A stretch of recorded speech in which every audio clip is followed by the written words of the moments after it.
Assalamualaikum warahmatullahi wabarakatuh. Yang terhormat, dosen pembimbing mata kuliah Pendidikan Agama Islam, Bapak Nanang Qasim, SPDI MPD, serta teman-teman yang berbahagia. Di sini, kami dari kelompok 4 akan mempresentasikan topik mengenai memahami agama sebagai moral, akhlak mulia dalam kehidupan. Dengan anggota kelompok, saya sendiri Imelda Dwi Ardianti, Nabila Astuti Fitriani, Aufa Dian Wulandari, dan Suciana Rizky Rahmawati. Menurut etimologi, akhlak berasal dari kata hulukun, yang berarti budi pekerti, perangai, tingkah laku, atau tabiat. Menurut istilah sendiri, akhlak merupakan kehendak jiwa manusia yang menimbulkan suatu perbuatan dengan mudah karena kebiasaan tanpa memerlukan pertimbangan terlebih dahulu. Beberapa ciri akhlak antara lain perbuatan yang tertanam kuat dalam jiwa yang menjadi kepribadian seseorang, perbuatan yang dilakukan tanpa memerlukan pemikiran dan pertimbangan, kemudian perbuatan itu merupakan kehendak sendiri yang dibiasakan tanpa adanya paksaan, perbuatan itu berdasarkan petunjuk Al-Quran dan Al-Hadis, dan yang terakhir, perbuatan itu untuk berperilaku kepada Allah, manusia, diri sendiri, dan makhluk lainnya. Akhlak dibagi menjadi dua, yaitu akhlak tercela dan akhlak terpuji. Akhlak tercela atau akhlak mazmumah, yaitu dikenal dengan sifat-sifat muhlihat, yaitu segala tingkah laku manusia yang dapat membawanya kepada kebinasaan dan kehancuran diri, yang tentu saja bertentangan dengan fitrahnya untuk selalu mengarah pada kebaikan. Menurut Imam Al-Ghazali, menerangkan akal yang mendorong manusia melakukan perbuatan tercela atau maksiat. Akhlak tercela ini diantaranya yang pertama dunia dan isinya, yaitu berbagai hal yang bersifat material, seperti harta dan kedudukan. Yang kedua, manusia. Selain mendatangkan kebaikan, manusia juga bisa mendatangkan keburukan. Misalnya, istri, anak, karena kecintaannya kepada mereka sampai bisa melalaikan manusia dan kewajibannya kepada Allah. Yang ketiga, setan atau iblis. Setan adalah musuh manusia yang paling nyata. Ia menggoda manusia melalui batinnya untuk berbuat jahat dan menjauhi Allah Subhanahu wa taala. Yang terakhir adalah nafsu. Nafsu ada nafsu yang baik dan juga ada nafsu yang buruk. Tetapi nafsu cenderung mengarah kepada keburukan. Yang kedua, akhlak mahmudah atau akhlak terpuji. Yang dimaksud akhlak terpuji ini adalah segala macam sikap dan tingkah laku yang baik, dilahirkan oleh sifat-sifat mahmudah yang terpendam dalam jiwa manusia. Yang termasuk akhlak terpuji diantaranya adalah taubat, yaitu suatu sikap yang menyesali perbuatan buruk yang pernah dilakukannya dan berusaha menjauhinya serta melakukan perbuatan baik. Seperti firman Allah dalam surat An-Nur ayat 31 yang artinya, dan bertaubatlah kamu sekalian kepada Allah, wahai orang-orang yang beriman, supaya kamu beruntung. Yang kedua, amar ma'ruf nahi mungkar, yaitu perbuatan yang dilakukan kepada manusia untuk menjalankan kebaikan dan meninggalkan kemaksiatan dan kemungkaran sebagai implementasi perintah dari Allah Subhanahu wa taala. Kemudian yang ketiga ada syukur atau bersyukur, yaitu berterima kasih kepada Allah tanpa batas dengan sungguh-sungguh. Dengan mengucap hamdalah saja sudah cukup kita untuk mengucapkan rasa syukur kepada Allah Subhanahu wa taala. Yang keempat, tawakal, yaitu menyerahkan segala persoalan kepada Allah setelah kita sudah berusaha. Yang kelima, sabar, yaitu sikap yang dapat menahan diri pada kesulitan yang dihadapinya. Kemudian, qanaah, yaitu menerima dengan rela apa yang ada atau merasa cukup dengan apa yang dimiliki. Dan yang terakhir adalah tawadu, yaitu sikap merendahkan diri terhadap ketentuan Allah Subhanahu wa taala. Allah berfirman dalam Quran surat Al-Hijr ayat 88 yang artinya, dan merendah dirilah kamu kepada orang-orang yang beriman. Kemudian, faktor-faktor yang mempengaruhi pembentukan akhlak. yaitu ada faktor intrinsik atau naluri, faktor keturunan, lingkungan, kebiasaan, kehendak, dan pendidikan. Selanjutnya, presentasi akan dilanjutkan oleh Nabila Astuti Fitriani. Pada slide ini menjelaskan tentang trilogi beragama dalam Islam. Unsur penting dalam agama Islam yaitu iman, Islam, dan ihsan, atau yang lebih dikenal dengan akidah, syariat, dan akhlak. Akidah berarti memahami pilar iman, syariat berarti memahami pilar Islam, dan akhlak yang berarti memahami pilar ihsan. Yang pertama adalah iman. Menurut istilah, iman adalah membenarkan dengan hati, diikrarkan dengan lisan, dan dilakukan dengan perbuatan. Konsep iman atau akidah terumuskan dalam rukun iman. Yang kedua adalah Islam. Menurut bahasa, Islam berasal dari kata salam yang artinya sejahtera, tidak tercela, selamat, damai, patuh, dan berserah diri. Unsur pembentuk Islam yaitu rukun Islam. Yang ketiga adalah ihsan. Ihsan berarti ketika engkau beribadah kepada Allah Subhanahu wa Ta'ala, seakan-akan engkau melihatnya. Dan jika engkau tidak melihatnya, maka sesungguhnya Dia yang melihatmu. Kemudian, para ulama menggolongkan ihsan menjadi 4 bagian, yaitu ihsan kepada Allah, ihsan kepada diri sendiri, ihsan kepada sesama manusia, dan ihsan kepada sesama makhluk. Unsur iman, Islam, dan ihsan saling berkaitan, yaitu yang pertama, meyakini apapun yang berhubungan dengan nilai-nilai tauhid dan percaya terhadap rukun iman. Yang kedua, akan menimbulkan ketenangan, kedamaian, dan keselamatan dengan menjalankan rukun Islam. Dan yang ketiga, ketika iman dan Islamnya kokoh, maka akan terbentuk akhlakul karimah dan beribadah dengan sungguh-sungguh. Karena apapun yang dilakukan akan dilihat oleh Allah Subhanahu wa Ta'ala. Kemudian, slide selanjutnya akan disampaikan oleh Suciana Rizky Rahmawati. Selanjutnya yaitu ibadah. Kata ibadah berasal dari bahasa Arab abada ya'budu yang secara etimologi berarti tunduk, patuh, merendahkan diri, dan hina. Menurut Yusuf Qardawi artinya tunduk, patuh, dan merendahkan diri di hadapan Yang Maha Kuasa. Ibadah secara umum diartikan setiap tindakan halal yang dilakukan oleh umat Islam dengan niat ibadah. Sedangkan ibadah dalam artian khusus adalah perbuatan ibadah yang dilaksanakan dengan tata cara yang telah ditetapkan oleh Rasulullah SAW. Dari jenisnya, ibadah dalam Islam ada 2 dengan bentuk dan sifat yang berbeda, yaitu ibadah mahdah atau ibadah khusus. Ibadah yang telah ditetapkan Allah Subhanahu wa Ta'ala akan tingkat, tata cara, serta perincian-perinciannya. Contohnya wudhu, tayamum, sholat, puasa, haji, dan umroh. Dalam ibadah ini, haram hukumnya mengubah sesuka hati kita karena hanya Allah Subhanahu wa Ta'ala yang memiliki kewenangan penuh dalam memberikan perintah dan mengatur tata caranya. Memiliki 4 prinsip, yaitu keberadaannya harus berdasarkan adanya dalil perintah, tata caranya harus berpola kepada contoh Rasulullah SAW, bersifat suprarasional atau di atas jangkauan akal, asasnya taat.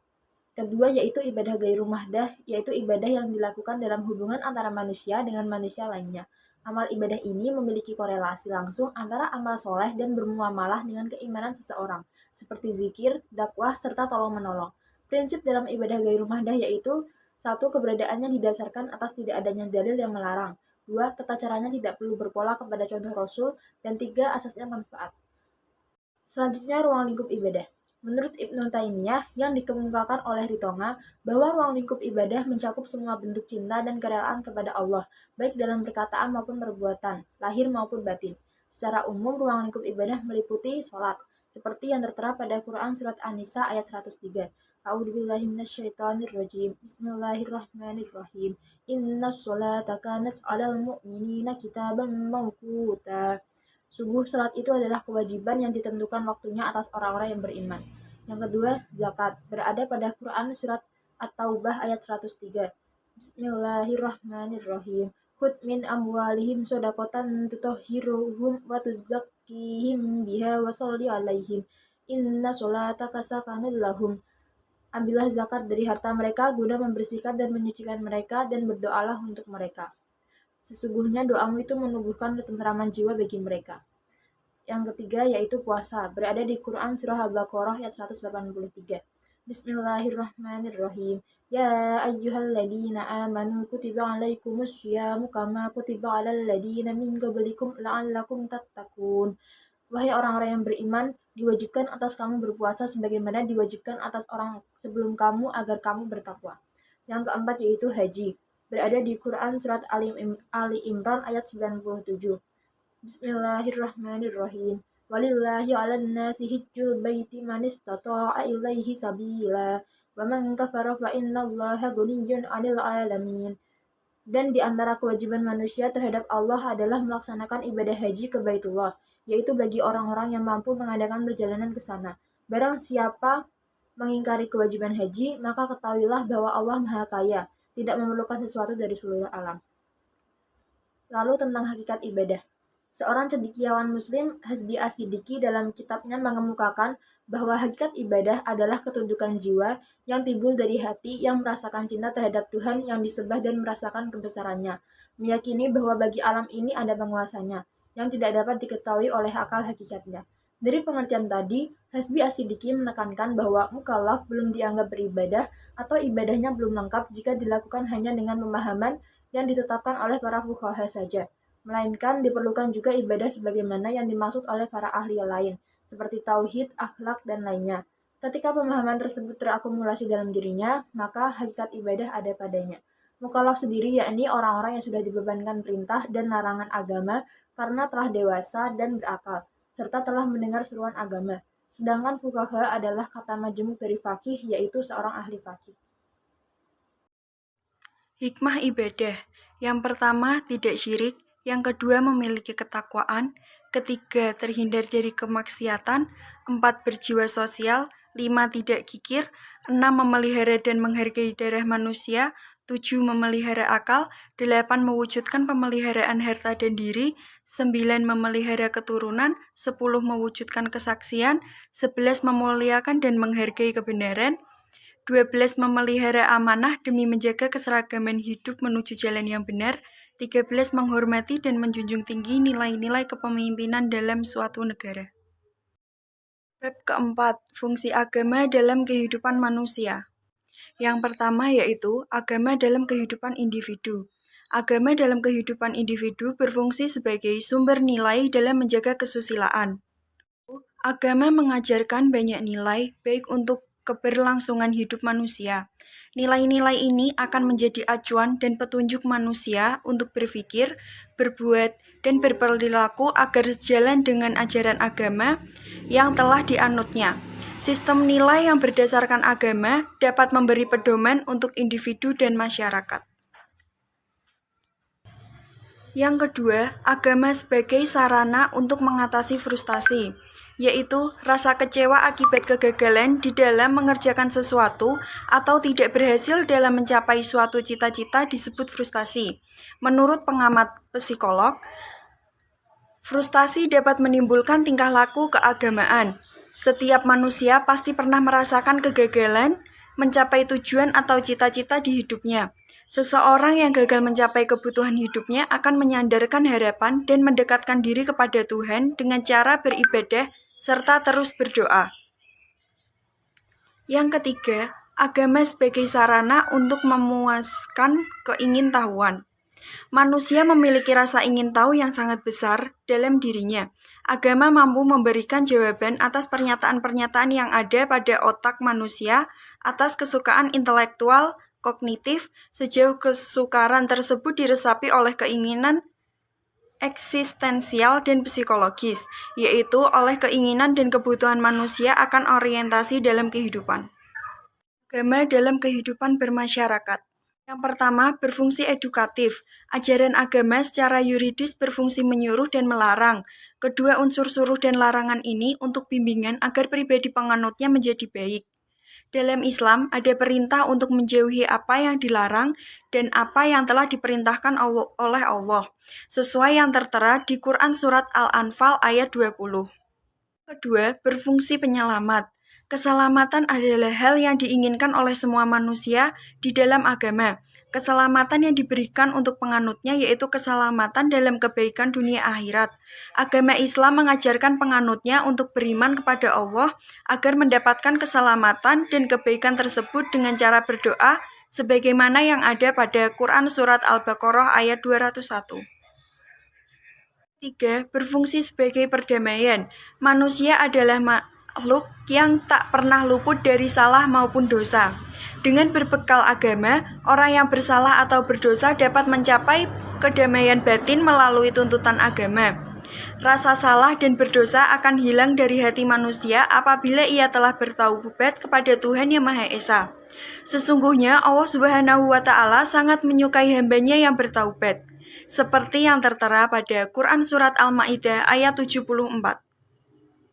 Yang keempat, berfungsi sebagai sosial kontrol. Ajaran agama dianggap sebagai pengawasan sosial secara individu maupun kelompok. Para penganut agama sesuai agama yang dianutnya akan terikat batin kepada ajaran agama tersebut, baik secara pribadi maupun kelompok. Kelima, berfungsi sebagai pemupuk rasa solidaritas. Beberapa orang yang memiliki kesamaan agama akan merasa memiliki kesamaan dalam satu kesatuan, yaitu iman dan kepercayaan. Rasa kesatuan ini akan membangun rasa solidaritas dalam kelompok maupun perorangan.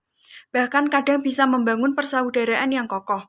Islam juga menganjurkan umatnya untuk menjalin persaudaraan dengan sesama umat Islam yang disebut Ukhuwah Islamiyah.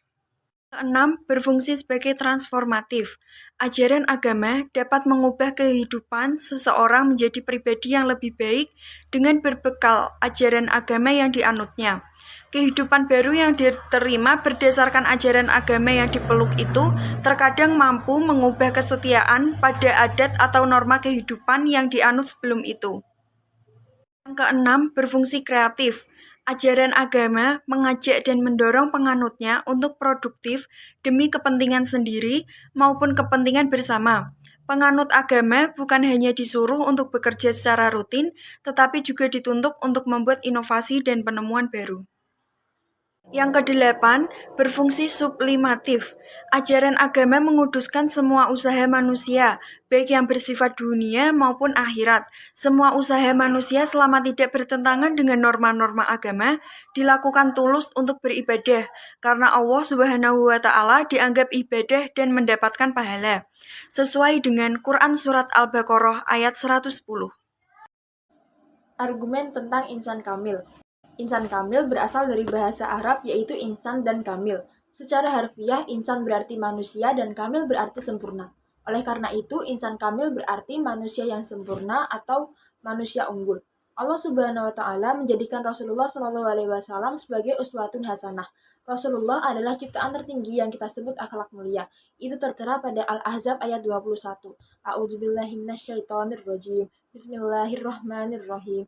Laqad kana lakum fi Rasulillahi uswatun hasanatun liman kana yarjullaha wal yawmal akhir wa dzakarallaha katsira. Sungguh telah ada pada diri Rasulullah itu suri teladan yang baik bagimu, yaitu bagi orang yang mengharap rahmat Allah dan kedatangan hari kiamat dan yang banyak mengingat Allah. Abdul Karim Al-Jili membagi insan kamil atas 3 tingkatan. Tingkat pemula, yaitu insan kamil mulai dapat mengenal asma dan sifat-sifat ilahi pada dirinya. Tingkat menengah, pengetahuan yang dimiliki mulai meningkat karena sebagian dari hal-hal gaib yang telah dibukakan Tuhan kepadanya. Tingkat terakhir, insan kamil telah dapat mengenal citra Tuhan secara utuh. Ada 10 dasar beragama untuk mencapai orang yang ahli mencintai agama atau insan kamil. 1. Dasar taubat. Mereka selalu merasa bahwa dirinya manusia yang paling banyak dosa, maka mereka akan selalu bertaubat dan meminta ampunan kepada Allah. 2. Dasar zuhud, yaitu seseorang yang lebih mencintai akhirat. 3. Dasar qanaah, sikap ridho dan merasa cukup. Seseorang yang kuat tekadnya untuk mendekatkan diri kepada Allah dengan sikap yang tunduk, patuh, dan menerima segala kuasa Allah. 4. Dasar tawakal ala Allah. Orang yang tawakal akan menyerahkan segala urusannya kepada Allah. 5. Dasar uzlah. Seseorang yang tidak memiliki rasa ingin bersenang-senang, berbangga dengan harta, kedudukan, kehormatan, dan gengsi harga diri. 6. Dasar mulazimatu zikr, yaitu kekalnya zikir. 7. Dasar tawajub ilallah bil kulliyati, yaitu menghilangkan segala pengajak dari selain al-haqnya atau Allah.